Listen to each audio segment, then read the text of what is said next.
മനസ്സ് കുളിർപ്പിക്കാനും നന്മയുടെ വിത്തുകൾ വിതറാനും ഒരു സിനിമ കാണാൻ.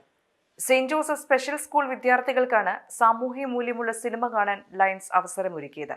സ്കൂൾ പ്രിൻസിപ്പൽ ലിത്തീസിയ ലയൺസ് ഗവർണർ ജെയിംസ് വളപ്പലിയോട് അഭ്യർത്ഥിച്ചതിനെ തുടർന്നാണ് കുട്ടികളെ സിനിമ കാണിക്കാൻ വഴിയൊരുക്കിയത്. ഒല്ലൂർ ഫൺ തിയേറ്ററിലാണ് സാമൂഹ്യ മൂല്യമുള്ള സിനിമ സ്വർഗം കുട്ടികൾക്കായി പ്രത്യേകം പ്രദർശിപ്പിച്ചത്. ഗവർണറുടെ അഭ്യർത്ഥന പ്രകാരം ഒല്ലൂർ ലയൺസ് ക്ലബ് ട്രഷററും കൗൺസിലറുമായ CP Poly, zone chairman Paul CA എന്നിവർ മുൻകൈയെടുത്ത് സിനിമ കാണിക്കാനുള്ള സൗകര്യമൊരുക്കുകയായിരുന്നു. 100ഓളം വിദ്യാർത്ഥികളാണ് സിനിമ ആസ്വദിച്ചത്. ഒപ്പം അധ്യാപകരും. ജീവിതത്തിന്റെ പുതിയ ഉൾക്കാഴ്ചയുമായി അവർ ആഹ്ലാദത്തോടെ മടങ്ങി. മുഴുവൻ സമയവും ലയൺസ് നേതാക്കളും അംഗങ്ങളും കുട്ടികൾക്കൊപ്പം ഉണ്ടായിരുന്നു.